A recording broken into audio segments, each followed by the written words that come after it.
but let's To go the ahead and move forward. cloud. Got it. All right, thank you, thank you. But yeah, so that scam talk, guys, is not even it's not even legitimate. All right, somebody who thinks that network marketing is a scam, typically look at their business fruit. See, when people talk smack, you got to look at their fruit. You got to look at the fruit of their life, and have they exhibited any fruit? Do they have any results? And typically, somebody that's anybody that's speaking scam, and because real business people know that you got to try a lot of things, and you got to do you got to do a bunch of stuff. You got to try a lot of different things before you hit your niche on what's right and what works for you. And so, network marketing also too, guys, the tax breaks that are network marketing. Is everybody familiar with the tax breaks?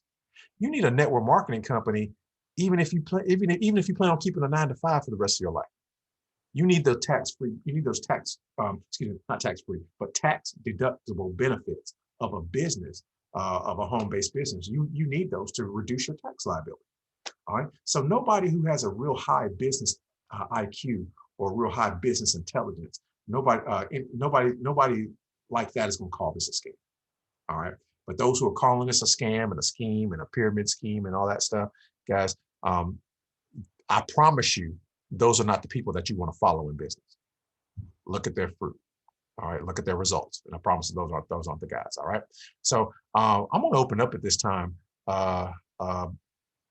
Anybody got any questions or comments or just challenging things that have really challenged you in this business that you may need some help overcoming or getting over the hurdle? Hey, Ivan. Let Hey, me Diane, how you doing? turn the cameras on. Okay. Hey, Keely. Hello, everyone. Hey, How y'all beautiful. doing? How are you? All right. So, the thing about it is, I'm gonna be honest. Okay, I've been in this business for 2 years, and you gain some, you lose some. Mhm. So, actually, I just really, literally learned. Like, how you have FES and UCES, and when people ask about, well, why is it two different companies, right? Mhm. So I really just dug into it and learned about how did FES start off. They started off as a financial literacy company and a assurance. Mhm. Okay. Insurance, is that right? I'm not sure about the insurance thing, but I know it I, did I start with can't public. hear her, unfortunately. I'm sorry. They I can hear great. they started off as a financial literacy and an insurance, some type of insurance agency or something like that, sold insurance. Does anybody know the history of FES?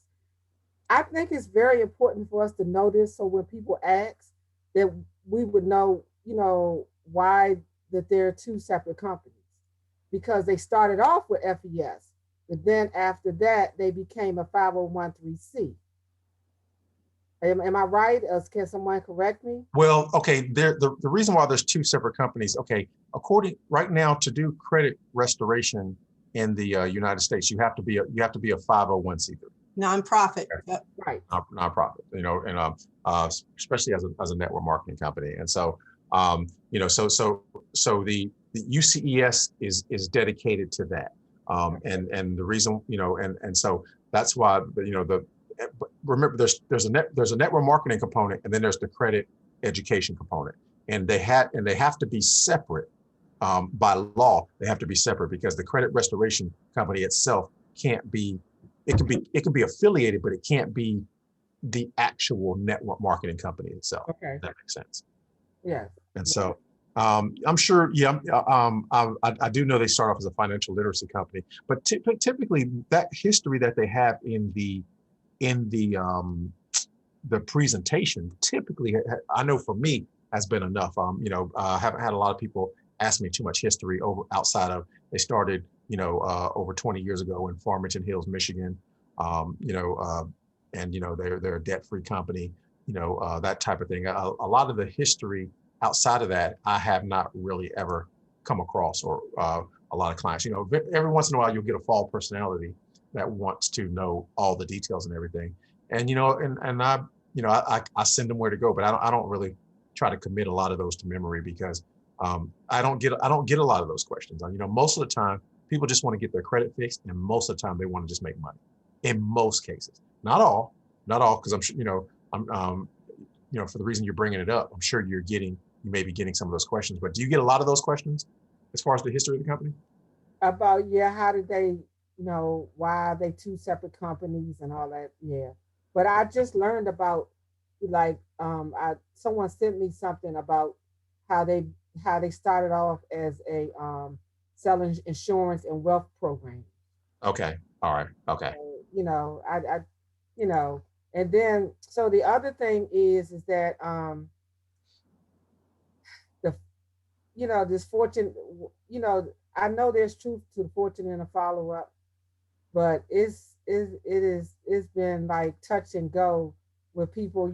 Like you talk to somebody and they say, "Oh, um, I don't get paid to Friday." You know the thing, I don't get paid to Friday, right? Mhm. It's this it's been a struggle for that on that part. I me personally, I sometimes I be honest. I'm just being honest. I sometimes I mean I know I'm in business for myself, but I'm not in business by myself. And sometimes, like, thanks to Kelly, she came to me, she's came, to my beck and call for some things, but she's only one person. Sometimes I just feel like I'm just out there on a limb, and when it comes time for the closing part, I can't just spontaneously ask Kelly to do things for me, because she's a real estate agent, and she has her own thing she's dealing with. Let me ask a question. So Who's your upline? I don't I my up well, I don't even know who my upline is, to be honest, because you know, Jeremy brought me in. I Okay, understand. then it's Roe. Okay, then it's Roe. It's Roe, and then from Roe it goes to, I believe, Kendra. I'm your Um, stepsister, honey. I know what's up. Yeah. Okay. right. So you have Diane. There's a system of that's available for you. The being out on a limb thing should never really take effect, because you're not on a limb. You have a team. You have an upline. You have people that would be more than happy to help you close business. And so, if and you got to just keep going up. Keely's a wonderful person to help you close. If Keely's not available, you go up to Roe. If Roe's not available, go up to Kendra. Kendra's not available, go to Lance or go to Tony. And so Tony, even SVP Tony is not above helping close anybody close He'll do business. it. He'll do it. He will do it. And so it's just a matter of ask. And let me speak. Since I said the word ask, let me talk about it, man. The one thing I'm learning about business, I've gone back and listened to a lot of the motivational speakers that came before me. Your Earl Nightingales, your Jim Rohns, a lot of those people. And guys, I'm telling you right now, ain't much changed since 1930. I mean, the only thing Right. changed is phones and technology and stuff like that, and clothes. That's about it. But human nature has not changed. All right. And so the how to become successful is pretty much the same, because it really works with what's between your two ears. And so I said all that to say, one of the biggest reasons why I listen to successful in business say that people don't succeed is because they simply don't ask. The Bible verse says, "You have not because you ask not."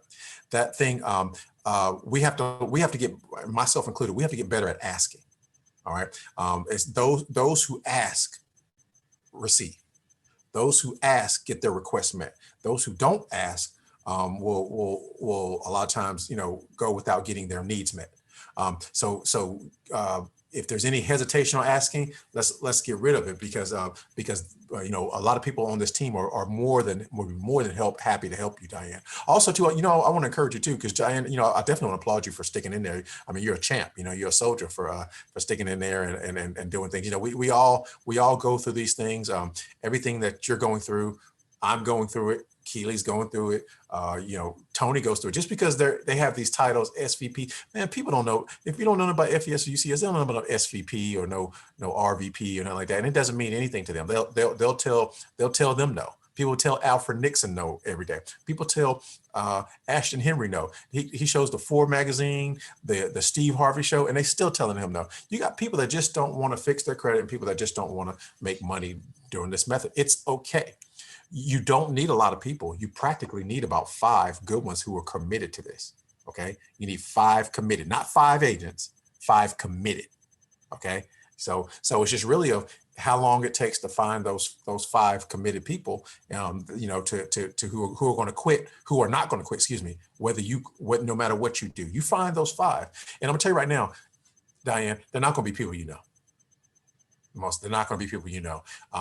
We have to get better at what we call tap rooting, or getting to our people's people, you know, because everybody knows a VP. Everybody that you know knows a VP. And so if they tell us no, don't focus on the first level. Don't focus on the person that you're actively recruiting. Okay.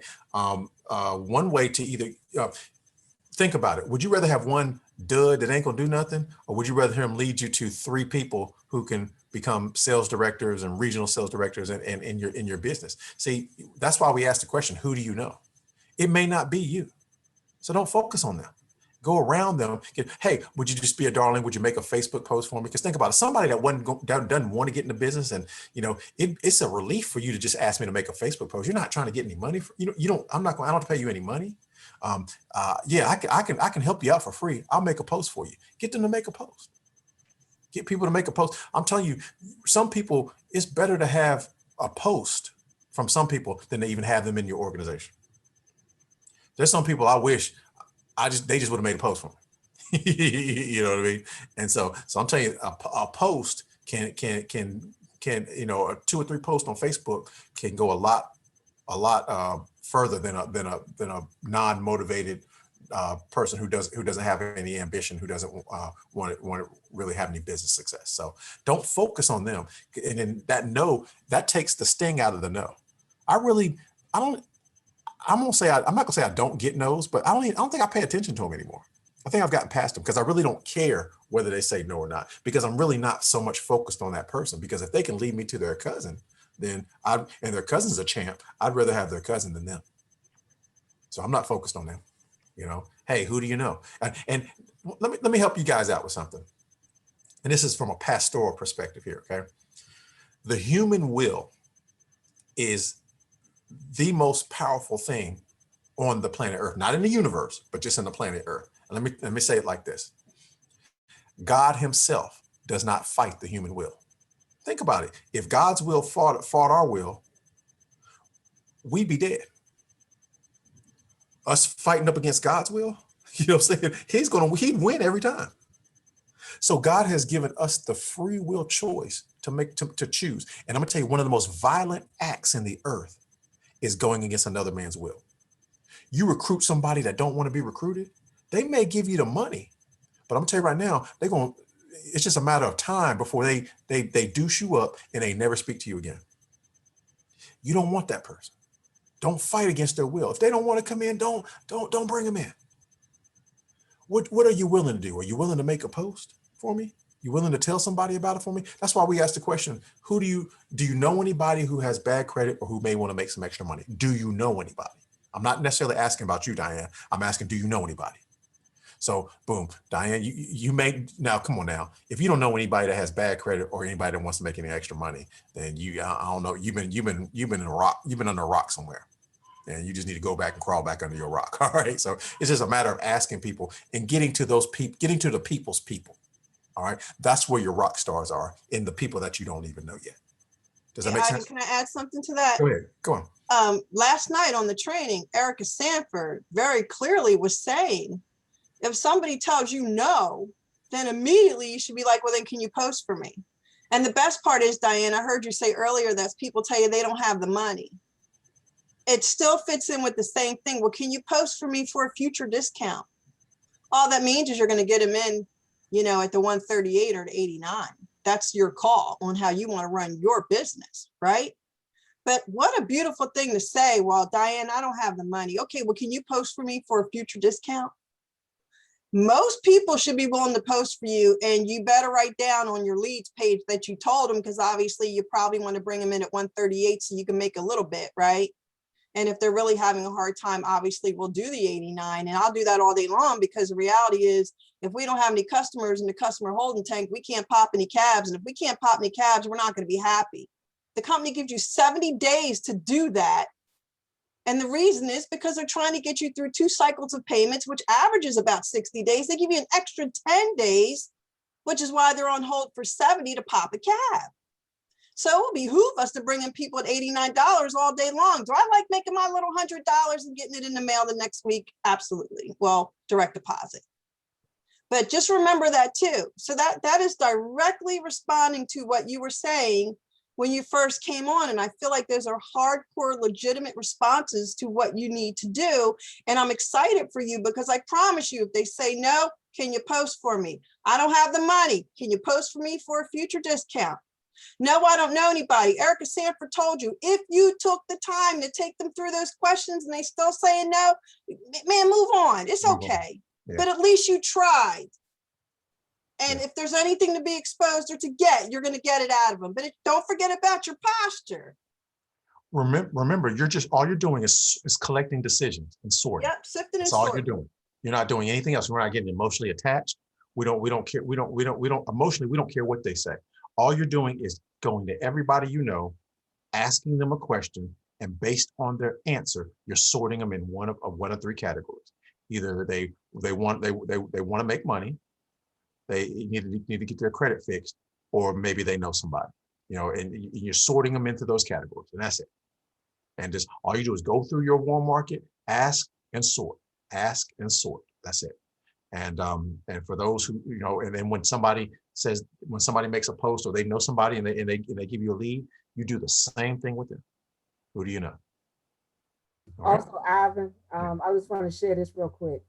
I'll be down your way in Chattanooga in September the 18th, 16th, 17th, 18th at the convention center. Did you hear about it? No, what's going on there? It's the, okay. So I initially met this guy who said he was interested in becoming an agent. He's a truck driver. Okay. He never signed up. So him and I were actually, you know, communicating back and forth. So he shared with me that he met this young lady who owned her own trucking company, and she was sponsoring this big event. It's like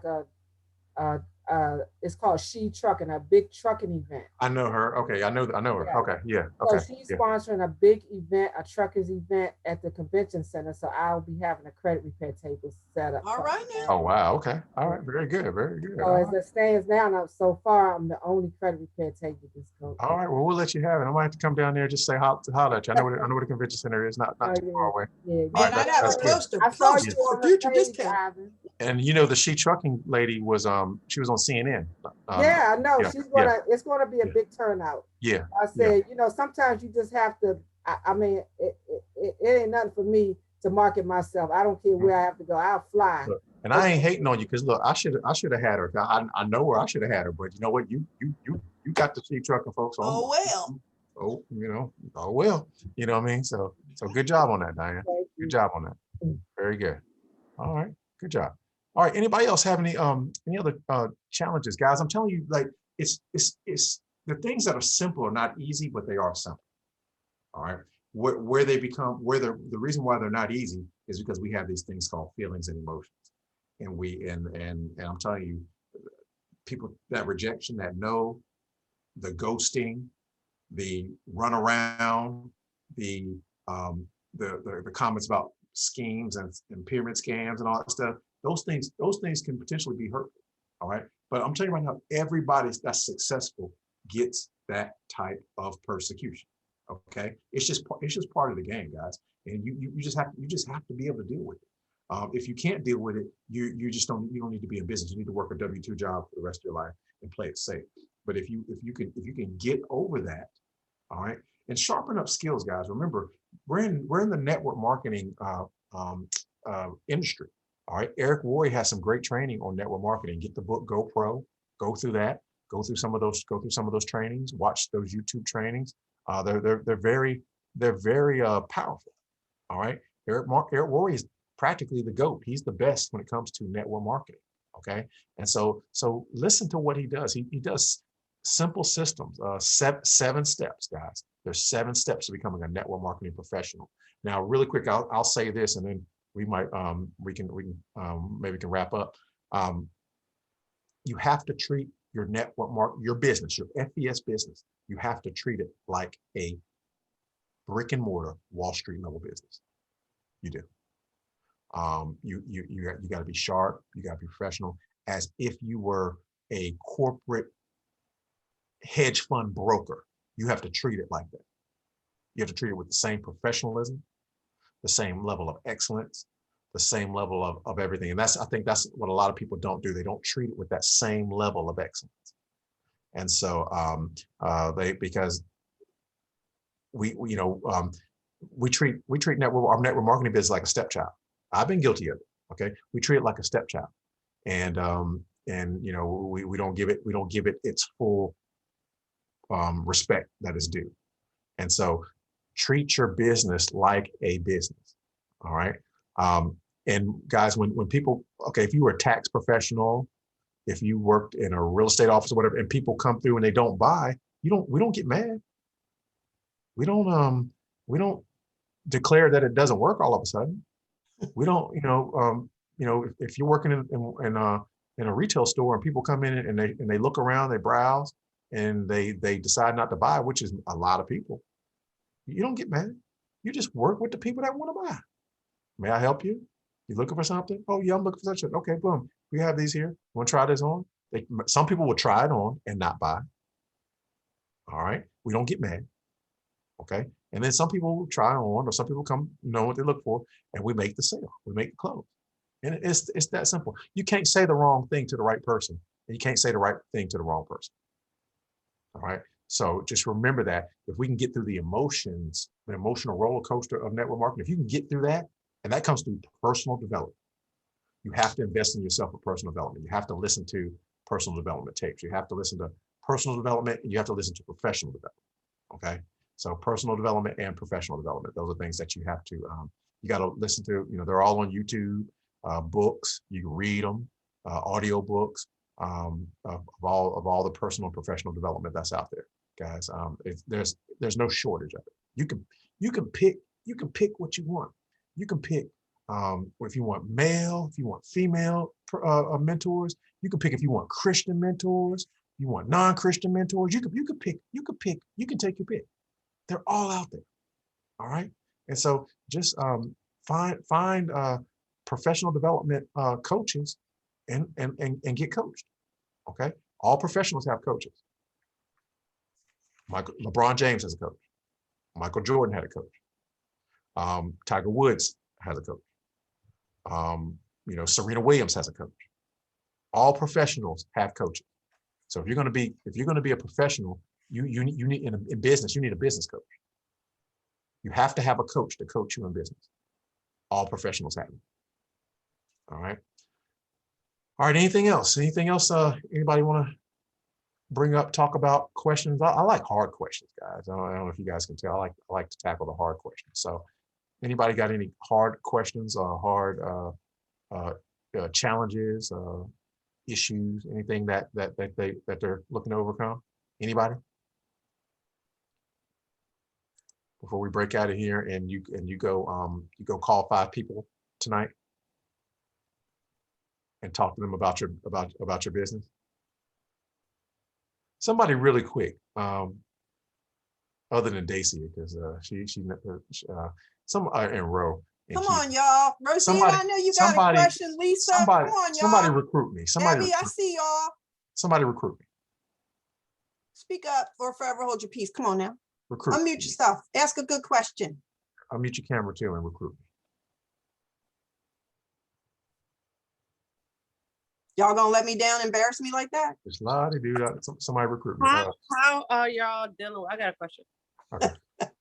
So you're not gonna recruit me, huh, Chanel? I'm gonna recruit you. Good evening, everybody. How are y'all dealing with, and anybody can answer this, how are y'all dealing with the people who are saying, I've sent multiple sets of letters, I've sent my responses, and nothing is coming off. How are you keeping these people, first of all, paying the $89? Because that's the main things that I'm running into, is people are wanting results quick. And I always tell people, stay in 6 to 9 months. But and I understand the frustration because I'm on my 5th set and I'm still waiting to get my late payments removed. Okay. So I understand the frustration with the client. So how is anybody on here combating that? And how are you retaining customers? Because right now, to me, that's my biggest issue, is retaining, because people are not seeing the results as quick as they want. Okay. Even people staying in, the 6 to 9 months. Okay, all right. Let me ask you a question. So they're sending in their letters, right? And Mhm. their stuff is coming back verified, right? Pretty much, yep. Okay, all right. Glad you asked. So now the presentation that I originally was going to do, I'm going to bring up a few of those slides very, very quickly, okay? And well, I'll tell you what, no, I don't need to do that. Let me ask you, okay, let me ask you this, Chanel. I'm gonna give you a credit restoration quiz. Okay. Why are those items coming back verified? Because based on the information they have, that's what they see.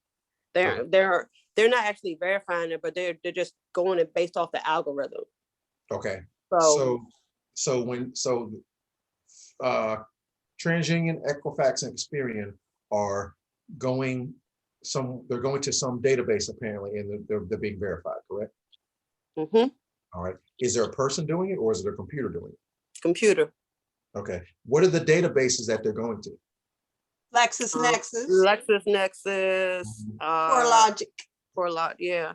Hey, Keely, I'm supposed to answer these questions. Let her answer, Keely. Let her answer. This is my quiz, Keely. Oh, my bad. I'm sorry. I thought he was asking everybody. This is my quiz. This is Go on, Nell's quiz. Chanel. Okay.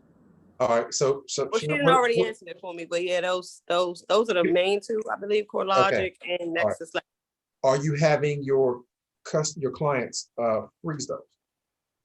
No. So that's the part that I am struggling with, because it's like, how long should they freeze them? Are they freezing them right before they're sending their letters? How do you know? Because when you're freezing them, you have to unfreeze them as well. So I think that's the part of the freezing part that I don't understand, when to tell them to freeze it and unfreeze. I'm going to share my screen, but let me ask you a question. Who told you that they had to be unfrozen? Nobody. All right. So why you make it up? Here we go. Can y'all see my screen? It's coming up. Yes. All right. You see what says client credit freeze? Yeah, I see it now. Yeah. All right. Don't pay no attention to the please call LexisNexis at the 1-800 number. They go. You have them go to these sites right here. Just take a picture of it. Yep. Just screenshot it. Okay. You know what I do now? That I do it for my clients. You know why I do it for my clients? Because I can get 4 of them done in 10 minutes. okay. All right. Now, one of my team members just did this. All they did was this alone. Okay, they just did this alone, and then they sent in their first round of letters. Their score went up 130 points. 130 points just from in 30 days, first round, just by freezing these alone. Now, I'm not saying everybody's going to get that. The results vary. Okay, I promise that. But what I'm saying is there's no human involved in this. Okay, no, the only human involved in this is the first 4 minutes. Somebody offshore, typically India, when they get their letters, they have 4 minutes to assign them a 2-digit code and get them into the e-Oscar system. So no humans are reading these letters anyway. What happens is if they can't verify that late payment, it has to be deleted automatically. It has to be deleted. And how are they going to verify? Now, let me tell you right now, the credit bureaus will straight up lie. Do you know what bankruptcy? The letters will say that they verified it with the bankruptcy court. Do you know that's a lie? Do you know the bankruptcy courts do not report to the credit bureaus at all? If you ask the credit bureaus where they verify the bankruptcy, they're typically going to either say LexisNexis or the court, or the U.S. or the federal U.S. bankruptcy court. And guess what they just did? They just lied. The credit bureaus lie. Can you believe that? No, not the credit bureaus. They lie. All right. All right. So if they can't do, and I used to, it's all, and I'm glad this is a great question that you're asking, Chanel. And I used to tell my clients, you got to go to these 5 databases and freeze your stuff. How many of them you think do it? None. 0. 0, 0, 0. So okay, another question. So then. I found out though, when I do it, it takes less than 10 minutes. I went on there, boom, boom, boom, boom, boom. So what information do you need from them to freeze? Because I've to be honest, I'm gonna be honest with you. I've heard this, but I've been too scared to approach it because I'm also thinking we're not just removing stuff. We also have to help them add stuff. So with helping them add stuff, I know like with secure cards, you don't need credit checks, but certain, that's what I think that's the part that I'm kind of confused about, is that when you're applying for these cards, when you start to remove the negative stuff, sometimes your score has to be verified. So if things are being frozen, how are you going to get approved for credit cards? Most of the time, the credit cards are verifying with the bureau. Most With the of bureaus the time, only. not necessarily the secondary ones. Also, I'm not saying only, but also too, if you can get approved for cards, even with your stuff frozen. If you go to opt out, a lot of times it just. I'll get them muted. Stand by. Just because your stuff is frozen doesn't mean that you can't get approved for accounts. So you just freeze. So Ivan, you freeze them and you just never unfreeze them. Is that legit? I have yet to unfreeze them, but I do always keep the confirmation number in the security pin to unfreeze whenever you need to. Okay. Because there may be a day where you do need to. If you're applying for that when you start applying for those upper echelon cards at American Express, that Chase, that Freedom card, and they say, hey, if they come back and tell you, hey, such and such needs to be unfrozen, then you just unfreeze it. Got you. That's simple. But don't make up trouble if it ain't there. Right. You see what I'm saying? So I go now, what I've done, and I didn't used to do this, I just recently started doing this. I now go and freeze them myself. I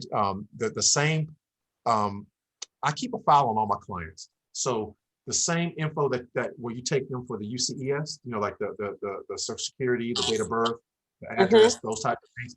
I have that on. I have that same intake sheet on a piece of paper or something like that, or you can do it on a computer or whatever. And I take that information down. I let them know I'm doing it. I take that information down, and then I just go and I freeze their data.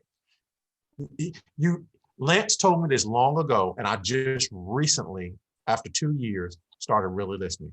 You're going to need your professional, okay? Your credit restoration expert and specialist. You're going to need your client's personal information, okay? You're going to need their Credit Karma login. Now, if you can't give me a credit, I don't have any client now where I don't have their Credit Karma login because I have to go in there and look and see what's going on with it. So they have to trust you with that information. We have to be trustworthy with that information. They have to trust you with it. And I just go in and I freeze them myself. Got you. All okay. Right? And because you can wait on them to do it, but who says they're going to do it? And you don't have to always do all 5. Sometimes you do 3 of them or so. Your stuff's going to, not come back verified. But it does help out. Is Ivan frozen to anybody else? With anything, he's going in and out for me. It can help out if the computer can't verify. Hold on, Ivan, you were going in and out. Y'all still there? Can y'all hear me now? Okay, now we can. Okay. Wait on a second, guys. Can y'all hear me now? Yeah. Okay. All right. Yeah. So you'll get a lot better results if you freeze the data. Okay. And there's no guarantees of anything, but you typically will get better results if you freeze their data. So here's the thing. Remember those 6 boxes? Okay. What I'm learning now, and it took 2 years, guys, but guess what? As you're in this more years, you get wiser as you go. You get better. That's why, guys, things ain't designed to just stick into it a year or 2 and quit. You ain't gonna learn nothing if you stick with something for a year, 2 years, even 3 years, and you quit. Guys, think about it. Okay, if you're really serious about this, you're supposed to be in this for the long haul. So I mean, you're talking. It takes 5 to 10 years to build anything. You know what I mean? I used to be on that. You can knock this out in 2 to 3 years, blah blah blah. Nah, let's just stay in this for the long haul. I mean, I ain't going nowhere, so I might as well just prepare. I just buckle up for the long haul. If FES is in existence, I'm gonna still be in this thing. All right, no matter what it is, no matter what pace I work at, no matter how much I make, if I'm just making $1,000 a month, or if I'm just whatever, I'm in. All right. So you got it. So you gotta first you gotta commit. You gotta decide and commit. And if you're in that thing, then guys, it's the time gets thrown out the window. Okay. I'm meeting millionaires that are just hitting millionaire status for the first time at 65 years old. All right. Now I ain't trying to wait till 65. All right. So I ain't got that 20 years to do. But at the same time, it's if it takes that long, it takes that long. All right.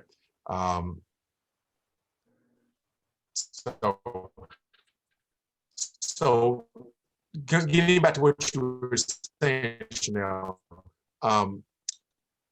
there's a little bit more you're gonna have to do than just the letters alone. Okay, important. Okay, because the letters are half of the credit restoration process. Y'all still there? Y'all still there? I know I froze up. Y'all still there? We can hear you. You're just frozen here. Okay, y'all can hear me. Okay, good.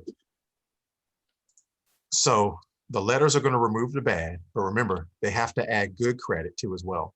And they have to remove, and you need to get the inquiries removed too as well. All right. So UCES does a separate thing for inquiries. Were you aware of that? Mm-hmm. I wasn't aware of that. Again? Chanel? UCES does remove inquiries, but you have to UCES send them does not. separately. You have to actually, they don't automatically, but yeah, not they don't by, automatically do it. Exactly. You have to request. Yeah. Because they don't know which ones they don't know which. My apologies. Can you repeat that? I couldn't hear. I'm sorry. When you two were talking, I couldn't understand it at all.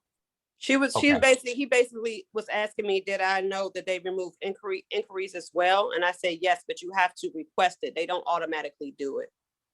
Okay, and I've also heard some people say, as much as we want to get people started on their credit restoration, if you pull the report with them on Credit Karma and you see all those inquiries, and I know the rule is we got to make sure they know, don't dispute the ones that you're actually doing business with that are actually appearing on your credit report.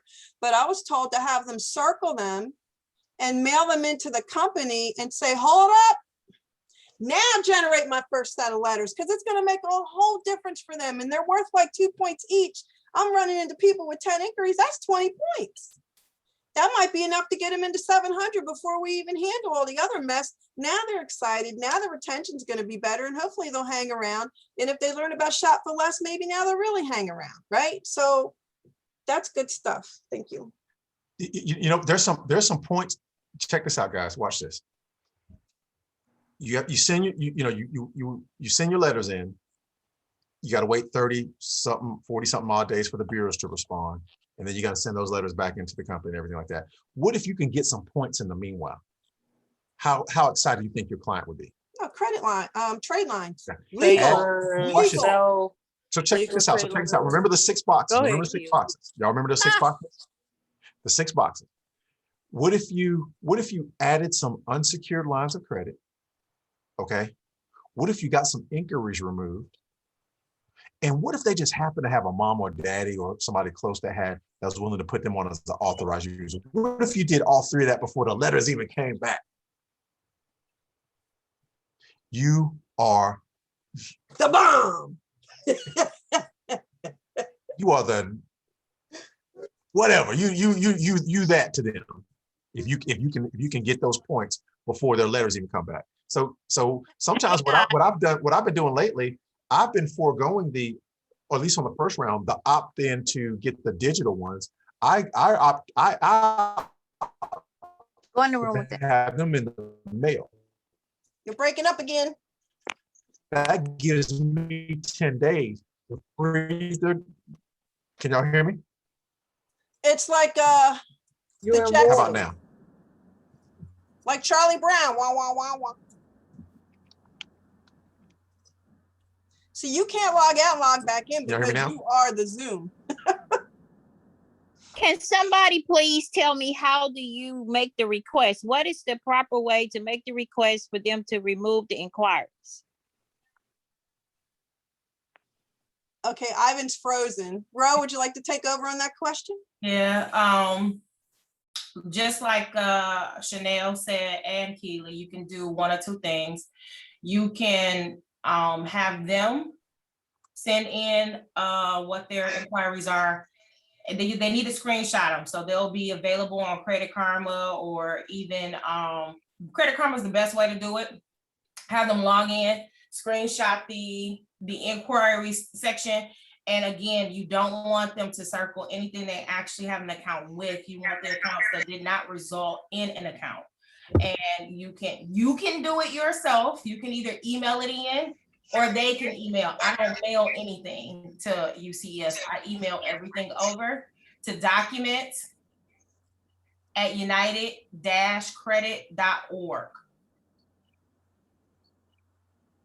Okay, I got it. Thanks so much. You're welcome. That was That was perfect. perfect. Can you hear me now? Yeah, but just mute the other line because it's giving you an echo. All right, Ro, hold can on. you put that in the chat, please? Hey, Ivan, may I add something real quick? Yes.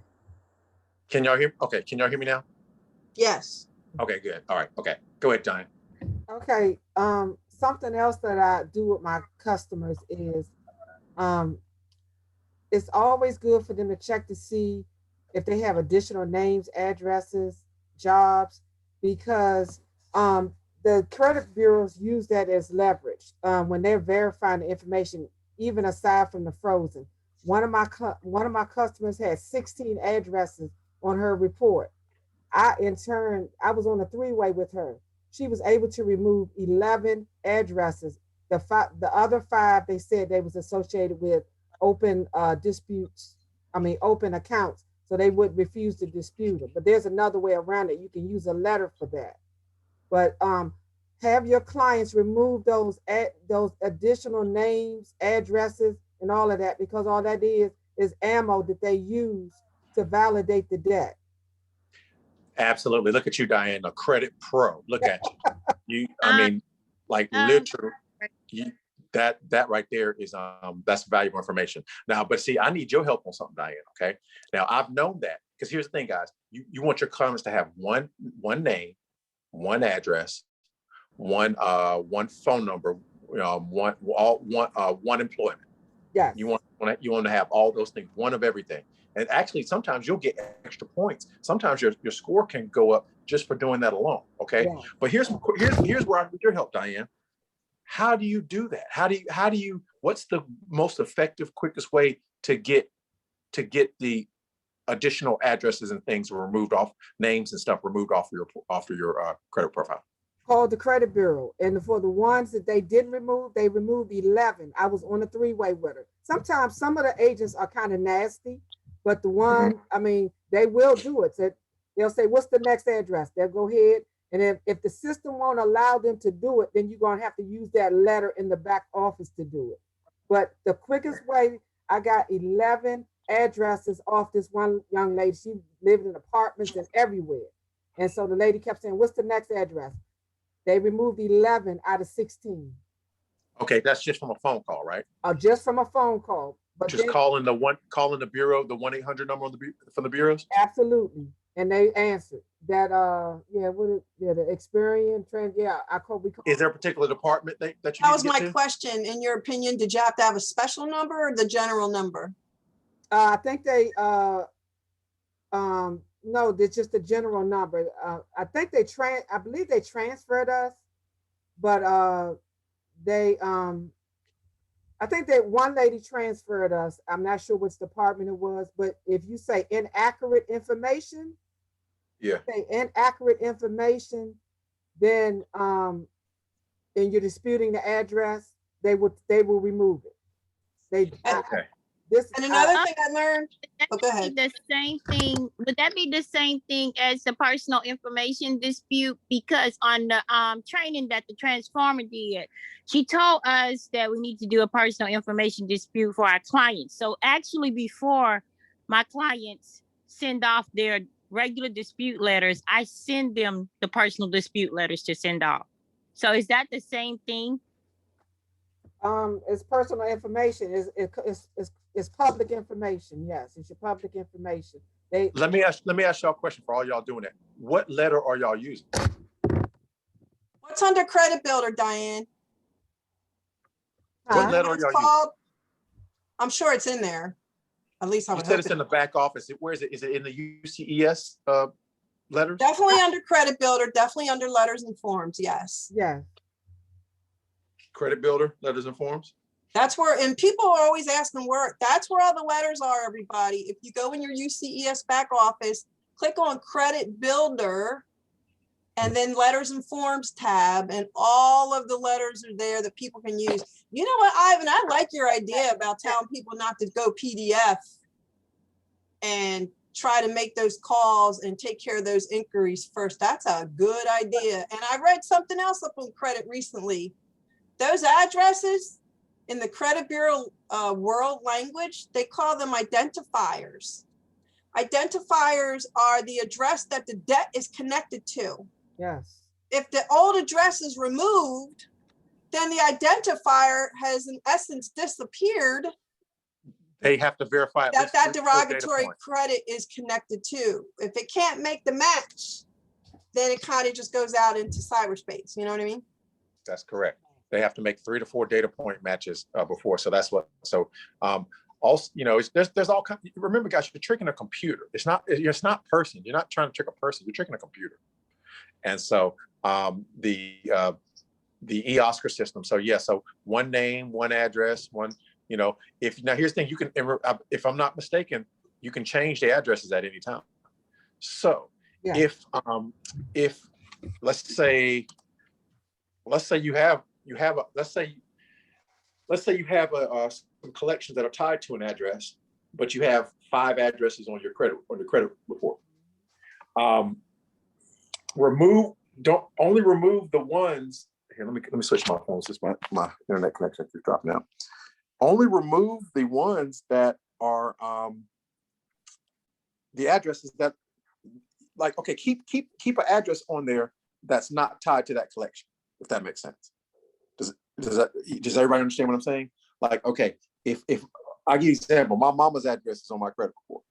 All right. So if I need to get a collection off that ties to the address that I currently live at, then when I get the addresses taken off, I'm gonna get my address taken off, and I'm gonna leave my mama's address on there just temporarily. You're getting locked up, Ivan. Do you want me to share my screen?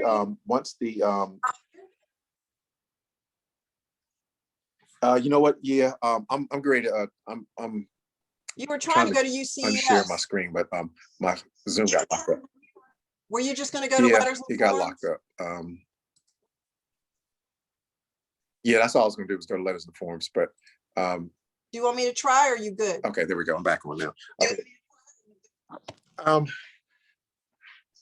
Yeah, let's do it real quick.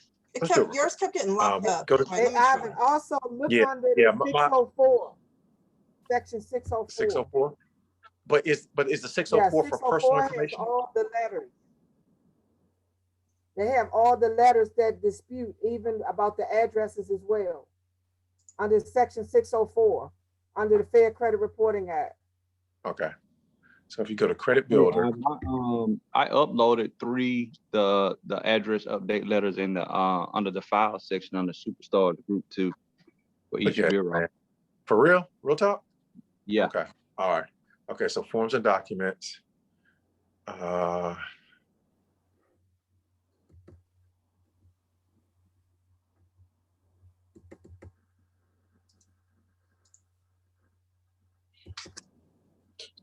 Not seeing. What's these over here?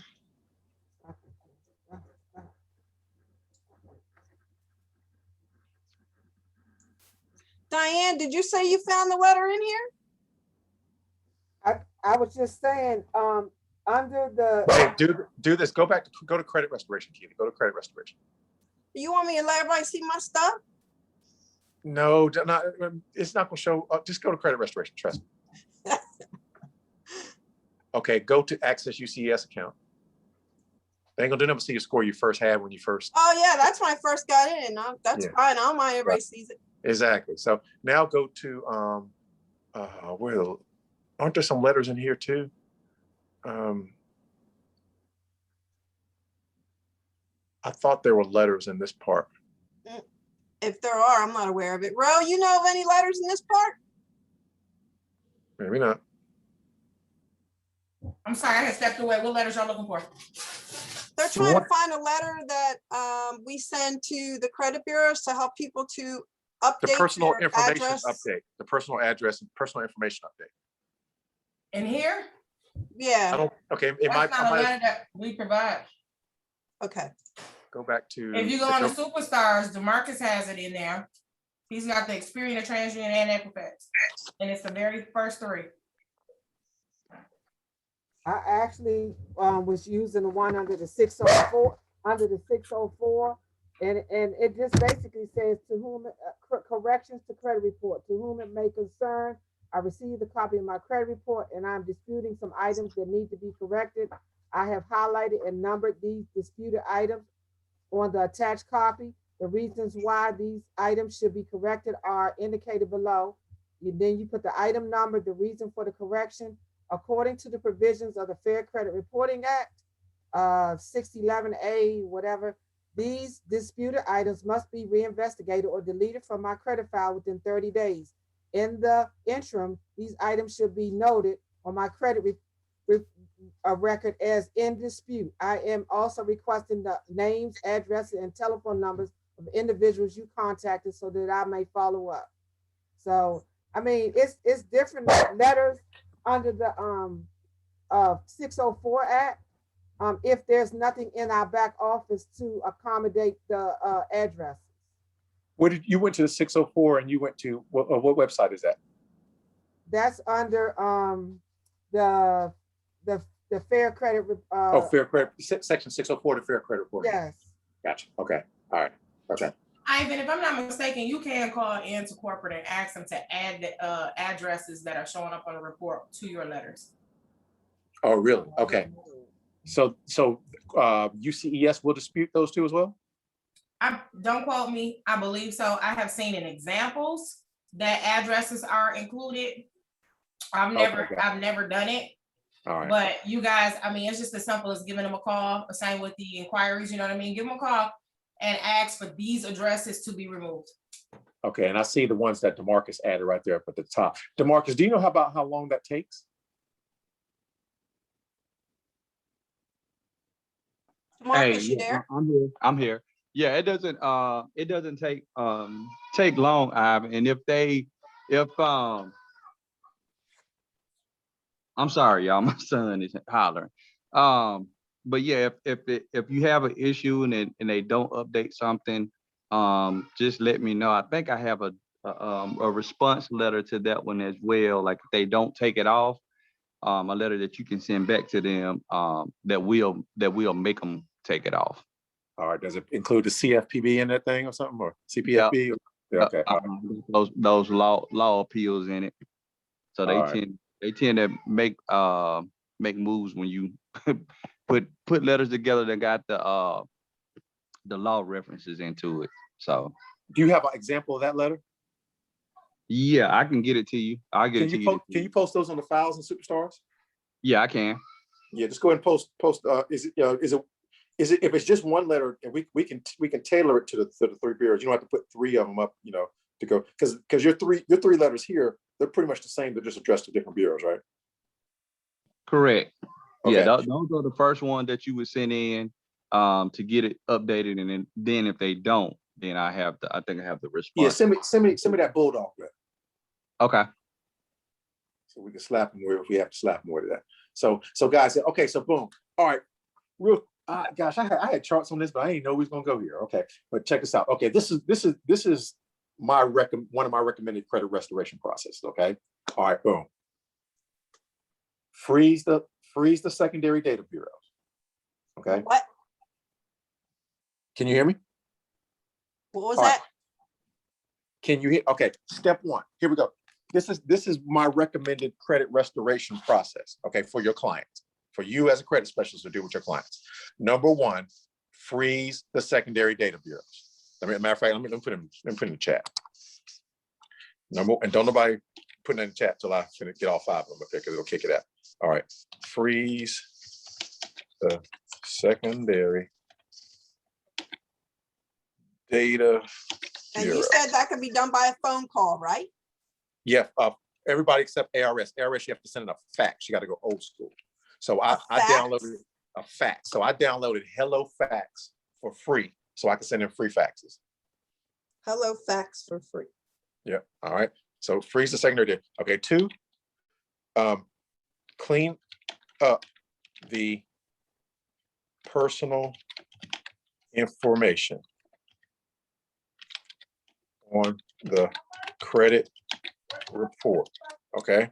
And guys, you can, and if you, I mean, there's no, you don't have to just necessarily wait. I mean, I would freeze the moment they sign up, I would freeze them within 24, 48, 72 hours. All right. Then clean up the personal information on the credit report. Okay. You know, send, you know, I'm not saying you do this before to send the letters out, but at the same time, if you can do it, this is a recommended process. All right. Then boom. Number 3, send in dispute letters. By the way, I guess that's number 1 would be to not request that they get the letters by PDF. Let them come snail mail to give us time to make them look good, right? That's what I do. I'm not saying Get some everybody has to do results. that. I know that's That's your what way. I like it though. That's what I do. Yeah. Because, you know, you want to get these things done first. Okay. And actually have them do this. Okay. Send in dispute letters. Okay. All right. Now watch this. Number 4, add, you can add secure credit cards too, but what's going to really help your point wise the most is unsecured lines of credit. Why unsecured? Sometimes the creditors can view things like secured credit card and kickoff, even though you want to do them.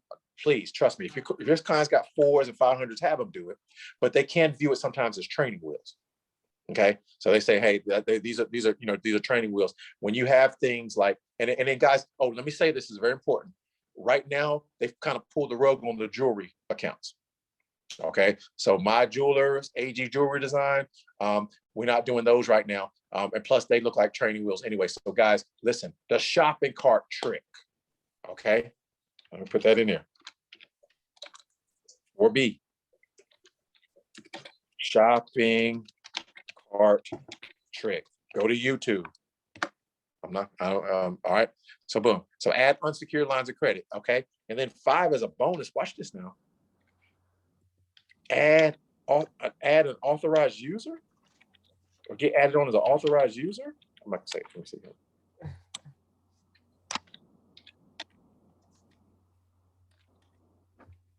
Okay. Number 5, be added on as an authorized user. Do y'all see this rack of points now that we're racking up now? That we're racking up? All right, watch this now. Watch this. 6. Woohoo. Remove the hard inquiries. If you can't get no points from that, baby, you got to find another profession. Did I hear somebody say earlier you can call the company FES to have the hard inquiries removed? It does not have to be. Yeah, and sometimes also, guys, too, sometimes you can call the creditors and scream bloody murder, just come this short of cussing, and tell them that you don't know, you didn't authorize these inquiries, you don't know nothing about it, it's fraud, and I'm gonna tell my big brother the CPFB on you. Or was it CFPB? Yeah, the CFPB. I'm gonna tell the Consumer Federal Protection Bureau. I'm gonna call them if you don't get this fraudulent inquiry that I don't know about off my credit report right now. And sometimes they'll remove it in 24 to 72 hours if you call that creditor. Here's the thing, guys. If you look at all 6 boxes on Credit Karma, there's at least 3 to 4 ways to fix every box. You gotta try stuff. There's no rule book. We know pretty much how the credit's going to behave. But okay, like for payment history, you can dispute it. You can write a goodwill letter to whoever reported the what you call it. And what has everybody gone through in 2021? What did the whole planet go through in 2021? I'm sorry, 2020. Pandemic. That's right. So scream pandemic. Pandemic's affected everybody. You know, you ain't got to confess that you got sick from or anything like that, but the pandemic affected everybody.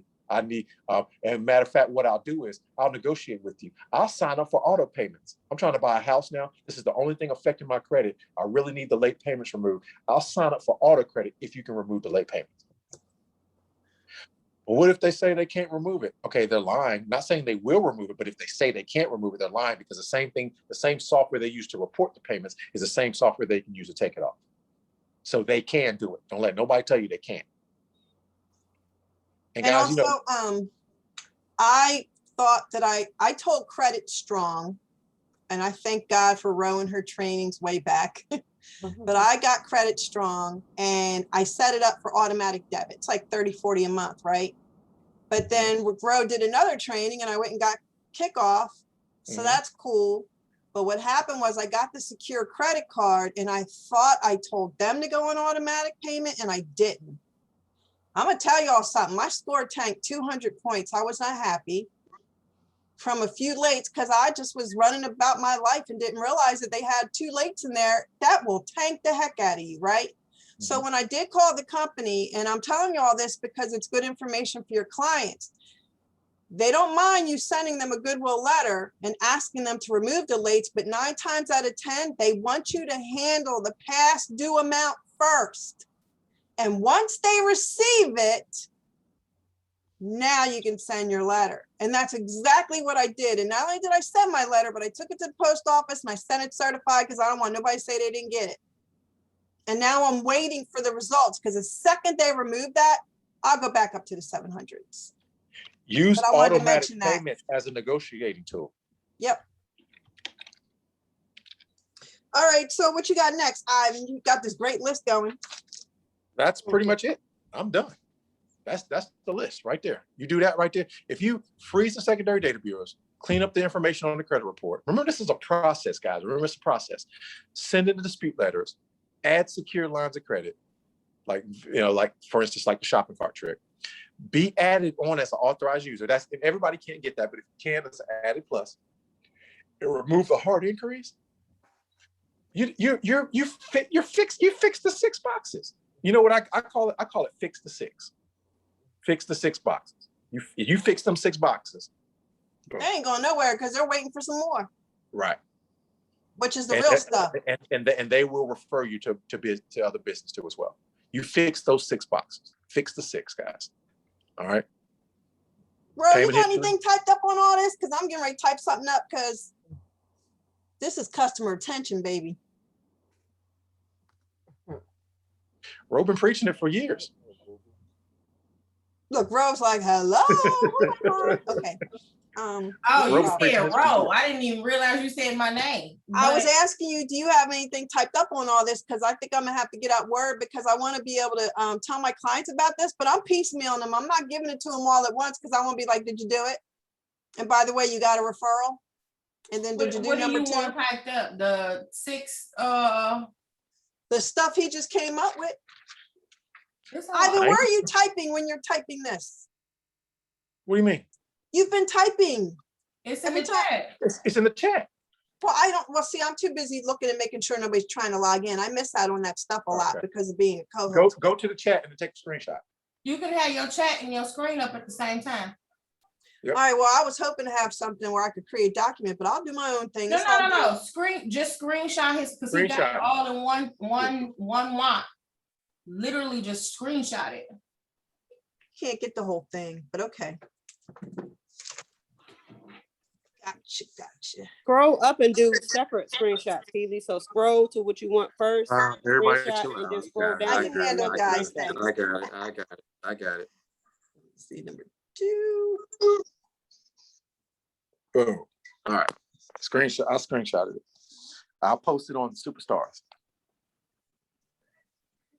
Is it giving you the whole list? Because it's breaking it up for me trying to get a picture of it. I just did my phone vertical. Got the whole list. Interesting. You got an Apple? Yes. No. No. Yes. I got a Samsung. That's why I was asking because Apple always be doing stuff that Samsung doesn't do. No. Samsung do stuff Apple don't do. Oh, my bad. Thank you. I'm gonna need you to Don't know pump about what you that. got, Keely. I don't know about that. I should know better. Hey, I'm going from the S9 to the S21 in a few days. This was All right, so good. guys, listen, guys, don't be scared, y'all. All right, scared money don't make no money. Don't be scared. All right, just do these things. You know, the customers give you some hem and haw. You take command. My customers they don't give me no hem and haw no more. This is just a little bonus too as well. Anybody ever had a nervousness about the client giving for the Social Security number? When we sign up for UCES, I always do it last. I always do it last. Oh, smart. Right? I go through everything else. But okay, we ready to go. We're about to hit submit. Oh man, one more thing. I need your Social Security number real quick. Boom. I ain't had one pushback yet. Not one. I do that social last. I fill in all those other fields, and we're just about ready to go. Okay, I'm pretty much ready to hit submit. All right, last thing I need, we're ready to go. Last thing I need is your social. And when you do that social last, it's a guy's mental. I ain't had one pushback yet, not one. Can I think that was Chanel that was asking about retention originally. One of the key things that has drastically helped me with keeping, because y'all, my clients that stay on long, I think I told y'all this like a million times. My clients that stay on long, when I'm doing my consultation, I ask them, are you in agreement with staying? Like, I need to hear you tell me yes. Are you in agreement with staying on the program for at least 5 to 8 months? Now, it might not last that long for you, but I need you to commit to at least 5 to 8 months. Once they tell me that yes, I dare you to come back and tell me you can't do it, or I dare you not to, pay your bill, because then now I need to call back and I have to confirm with you. Remember when I asked you, were you able to stay on for 5 to 8 months?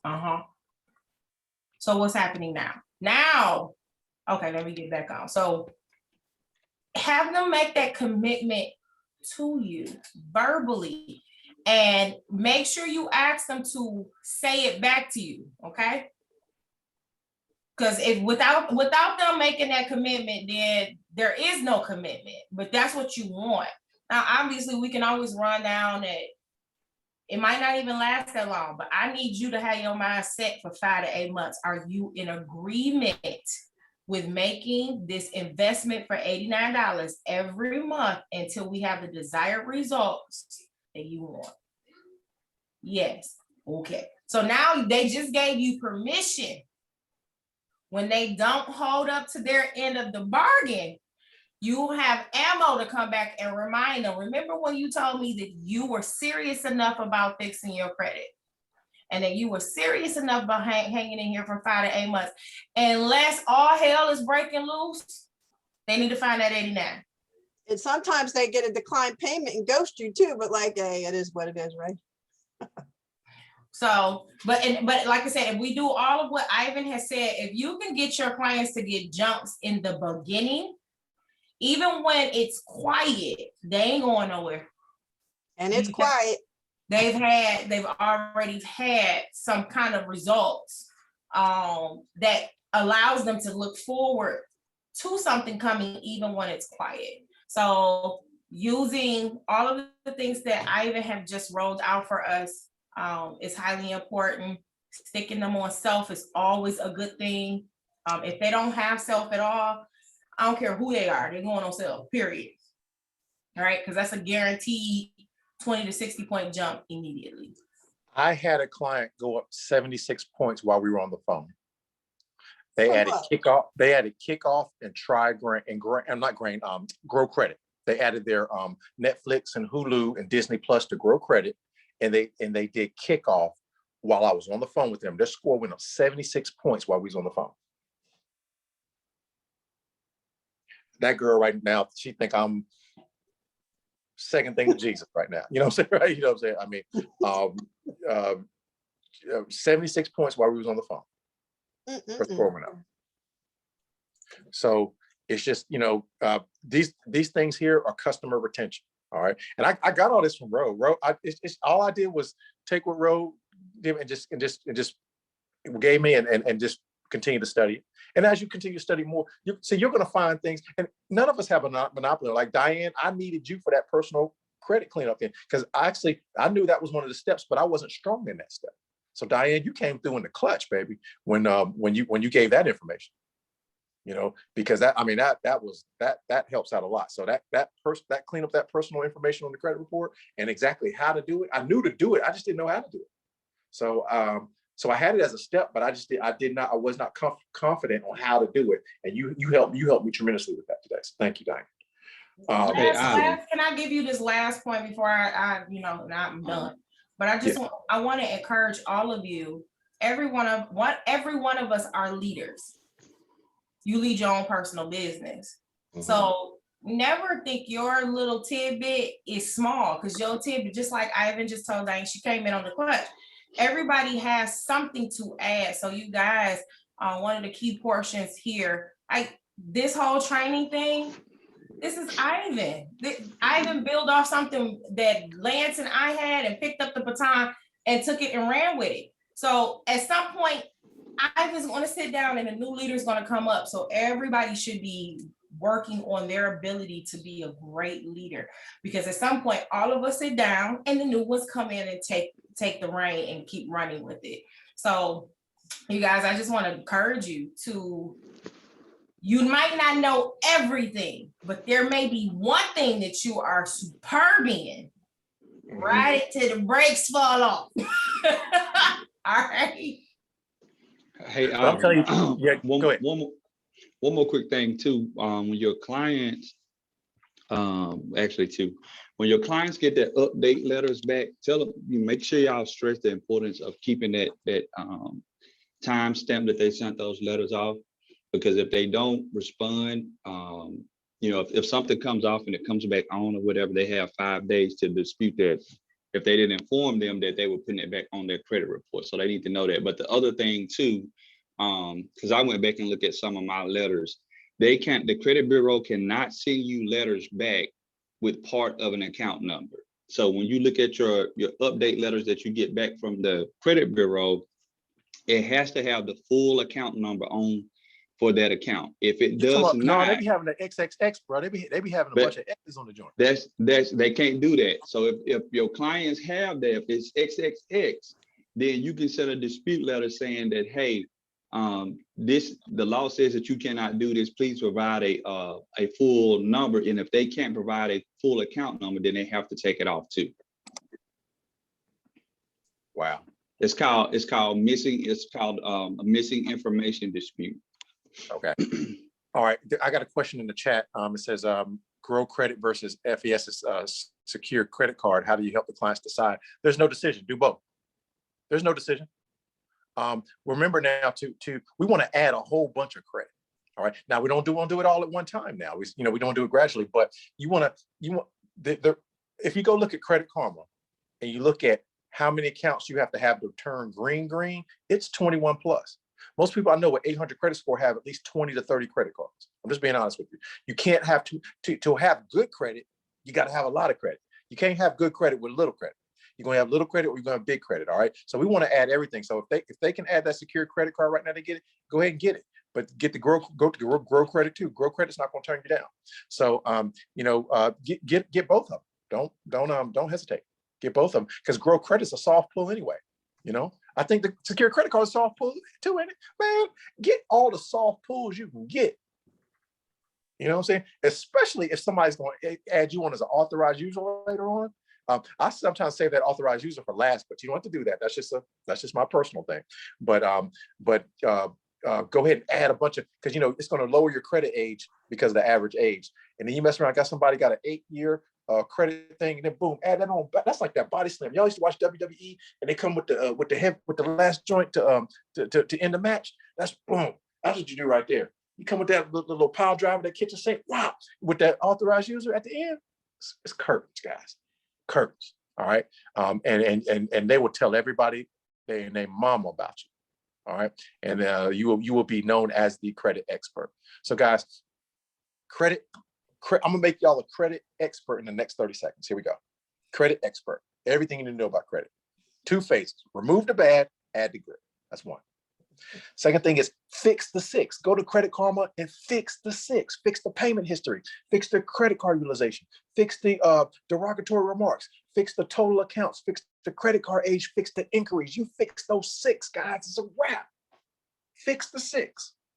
Go to Credit Karma, credit factors, fix those 6 boxes, and you have, you know, and then do those 6 steps that we told you. How do you fix the 6? You do it by doing the 6 steps that I put in the chat. All right. So I said it 3 different ways, but I'm still saying the same thing, all different ways. Remove the bad, add the good. See, if you just send UCES letters in, you're removing the bad, but you're not adding the good. And if you're going to repair a part in your car, if they take the bad alternator out and they just leave it there and they don't put a good alternator in, you're going to be without an alternator and your car's still not fixed. They got to take the bad alternator out and they got to put a good alternator in. You got to take the bad credit off and you got to put the good credit in. All right. And that's credit repair. Okay. 101. So you remove the bad, add the good, fix those 6 boxes and do it the way I told you to. Freeze them secondary data bureaus, clean up and you do it by. So I'm not saying a whole bunch of different things. All this is saying the same thing. Do it by doing it this way. All right. And it's a process, guys. One thing doesn't work, try another, you know, and maybe I'll do another training on how to fix each box. Because guys, there's about 3 to 4 ways to fix each box, depending on no 2 credit profiles are the same. So everybody's situation is different. So, but here's the thing, between myself, check it out, Ro, Lance, DeMarcus, Caitlin, Diane. If you got any, if you got any unanswered questions about credit, I don't know what to tell you. Because between all of us together, combined, merged, every question, there's only so much questions you can have. There's only so much credit behavior that can take place. We have all the bases covered, guys. I may only have a few bases covered. Ro may only have a few bases covered. DeMarcus may only have a few bases covered. Diane may have a few bases covered. But if you add us all together, we got all the bases covered. We got the whole field covered. Can I ask one more question? Yeah. You know how we're always putting ads on social media, even the corporate approved social media slides says we can help remove bankruptcies and repossessions and like how are we removing that stuff? By getting them unverified, unverifiable, inaccurate, unverifiable. If they come back inaccurate or they come back unverified, they have to be removed. How do they come back unverified?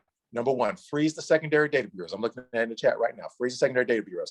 If Oscar goes and boop, it can't get into LexisNexis. I'm trying to verify that bankruptcy. So that's the key. You got to do that first.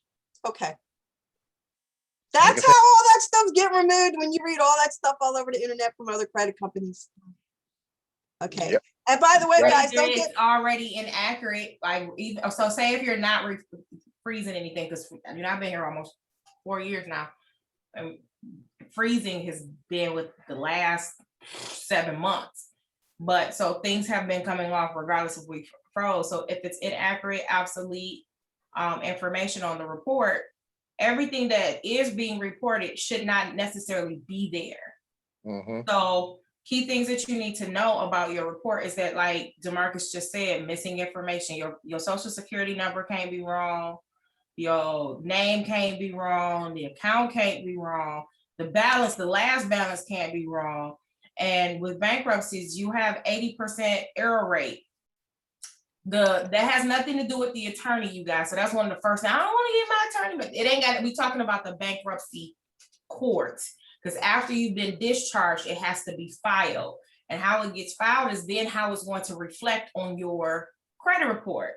So just like you go to work and make mistakes, Jane is filing your stuff making mistakes. So, but you can't get a car and you can't get a house. So we do need to understand the process. I hear this all the time. How do student loans work?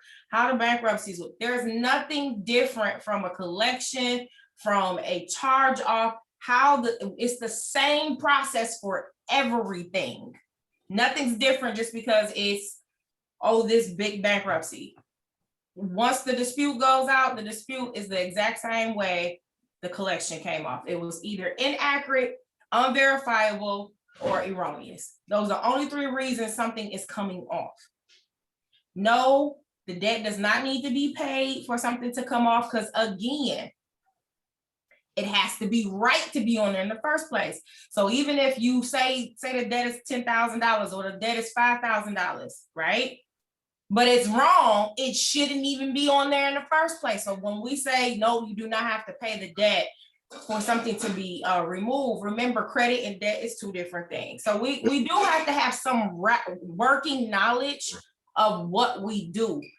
Being able to accurately explain this to someone is a part of retention. So, and people can sniff out somebody who don't know what they're doing. Did that answer your question? Did it make it a little easier to understand what you're doing? It did. And, you know, here I am over a year in the company and I didn't know, but I did read something recently that said, and Ivan, you mentioned this earlier, the courts are not allowed by law to report anything on the credit report. And the first thing the credit bureau will tell the consumer is the courts told us. I was told if you really want them to get them off and it's not happening, that you simply call the courts and tell them that the credit bureau told you that, and you want a letter from them stating that they did not report that to the credit bureau. And now the credit bureau will have proof that they got to take it off. You have to provide them a self-addressed stamped envelope. You have to provide the clerk at the court a self-addressed stamped envelope. But if you do that, they will send you a letter saying they did not verify, that they do not talk to the credit bureaus. So now the credit bureau done said they talked to the courts. The court sending you an official letter saying they lying. All right, what you think? You send that into the credit bureau. What you think's gonna happen? Coming off. Got to go. See what I'm saying? So, y'all, we can't just sign up people and keep it moving. It's not going to work. Right. You can't. And you'll be one of the first people to say it ain't working. There's a little bit going on here more than what people think, and I'm glad the real troopers are getting it and that we're all here on this training. So let me acknowledge everybody for being here because this was some good stuff today. I have a question. Yes. I always thought that anything that goes into collection that is not with that that company that you had a contract with and was brought by a different company, isn't that considered inaccurate? Yeah. Let me ask you this. Okay, let's say you have a $1,000 bill with Capital One, and now Acme Credit Collection is collecting on that. Let me ask you a question: did Acme did they offer you any goods? No. Did they offer you any services? No. Did you have a contract with them? No. How is that your debt? It's not, because I had a contract with Capital One. Yeah, Capital One. Yeah, and so now Capital One has charged it off. They're not looking for payment anymore. They've already been paid. They've already written it off from their taxes, and they've resold the debt. They've gotten paid 3 times on it. They're not looking for a payment anymore. So you haven't, see what people do, and this is why you have to educate your clients.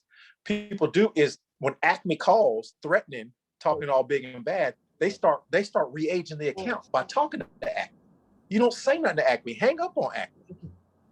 Cuss Acme out. Do whatever you got to do. Don't talk to Acme. All right, don't talk to Acme. This is my debt. Well, I did, I don't acknowledge this debt. I don't know why you're calling me. That is not my debt. Don't call me again. Matter of fact, it's probably, I'm gonna sue. I'm gonna call the CFPB on you guys. Boom. Hang up. Really don't even talk to them. Don't even talk to them. Because if you acknowledge the debt in any way, shape, or form, you're going to re-age the account. Thank you. Yes. But see, what most people do, because they're not credit educated, they think Acme says, I'm calling on behalf of Capital One. No, they're not. Acme's calling on behalf of Acme, but they're just referencing that it was originally Capital One. But most people still think, well, that's my bill. I didn't pay it. It was your bill with Capital One, but it's not your bill with Acme. You can't owe me money and then I sell it over to Roe, and then now you owe Roe money. You didn't borrow no money from Roe. And let me just tell you this so you guys don't feel guilty about this anymore. They're buying it for pennies on the dollar. Typically, they buy it for about 10% of what the original debt is. So if it's a $1,000 debt, they're practically going to buy it for about $100. And that's why they'll settle for 600, 500, 400, 300, 200. They'll settle for whatever they can get, because they bought it for 10 cents on the dollar. And you think they're doing you a favor. Mm-hmm. They're making a crumb. So don't. It's a business. advise your clients to never, ever, ever talk to the collection agents. Never, don't talk to them. Don't acknowledge the debt. One guy called me, I said, he was asking about a debt. I said, I do not acknowledge that debt. That debt's not mine. He said, what does that even mean? I said, well, you need to do some homework, boy. And I hung up on him. All right, so don't talk to the debt collector. One quick question. I don't Yes, know if Ro or Ivan can answer this. So if a client comes to me and they are already in the midst of already paying the collection, can they stop and dispute it, or do they have to continue on? They can always stop and dispute it. Am I right, Ro? I mean, they probably re-age. It doesn't matter if they're paying it or not. Remember, paying or not paying does not affect the dispute. If the information is, you can be paying on something that's inaccurate. And once that dispute goes out, it's gotta go, because it shouldn't have been there in the first place. So the only time, like if you haven't made any haven't touched base with the collection agency, don't start trying to touch base with them all of a sudden. You know what I mean? Because a lot of us are making payment arrangements on things that's getting ready to fall off anyway. So that's another thing. You got to be able to recognize how long. If the debt is already at 5 years, why you gonna make you got 2 years and it's about to roll off, right? So we just got to pay attention a little bit more and understand that debt, and I probably do this in my stories maybe once a week. Debt and credit are not the same things. Yes, the credit report reflects your debt, but your credit is the ability to obtain more debt. It is not debt itself. So when someone is trying to fix their debt, they're not fixing, when someone's trying to fix their credit, they're not fixing the debt issue, which is why we explain bankruptcy is not a vehicle to fix credit. Bankruptcy is a vehicle to fix debt. You can actually file bankruptcy, and bankruptcy basically says what to the creditors? I don't pay my bills. I'm going to find a way to get out of contracts. I'm going to break covenants. That then obliterates your credit, because what is credit? Credit is my ability to make payments on agreements. So bankruptcy is not. Now, sometimes your score will go up depending on what happens, but initially, and we have to understand, your score going up and your credit being good is two different things too, because you can have an amazing score, but the health of your credit report can look like trash. And the reason why you can have a great score and your report actually still look like trash is because you have so much debt reporting on the report. So your credit report, again, remember, when someone is fixing their credit, they're fixing their ability, they're fixing their name, they're fixing their reliability for them to actually manage debt well and make those payments on time. When someone wants debt fixed, they're going to either file bankruptcy or they're going to begin to do payment arrangements and things of that nature. So please make sure people understand that all the time, because the number one, I don't put people into, bankruptcy or whatever. It's not something that I frequently do, but let me tell you what the key thing that I will say or entertain the conversation for bankruptcy is for. A vehicle that is over $10,000, they want their money. Any debt that is at 10 grand, that's worth going to court. So then now my conversation shifts. That doesn't mean that my client ain't going through credit restoration. And I now have to talk to you about keeping your money in your pocket, because garnishment is coming. So I do a little bit of everything. I try not to talk into debt too much. But if I see a client with a $10,000 debt sitting here, I know good and well, especially if it's a vehicle, I know good and well garnishments are coming. So now I need to have that conversation. What do you plan to do with this large debt?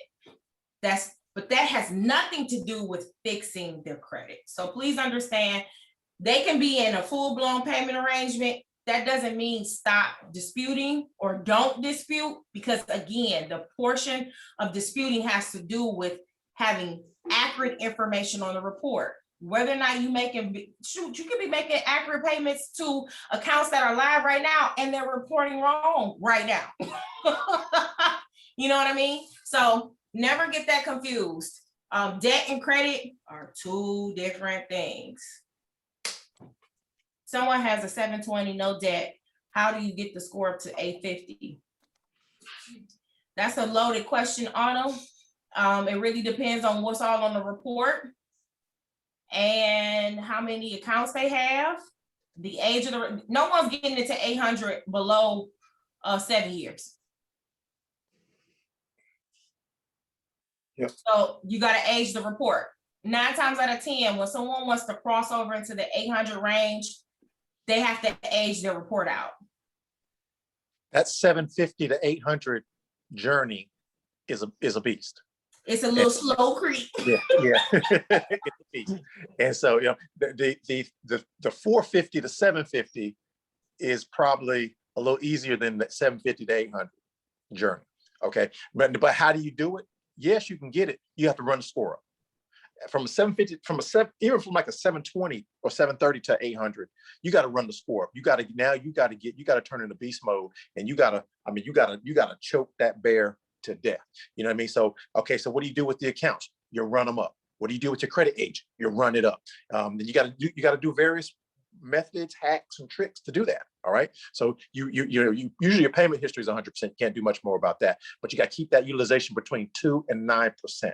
All right. 2% is better than 0%.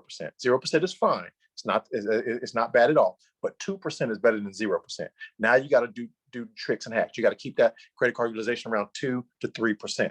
Okay. Boom. What about derogatory? 0. That's straight up 0.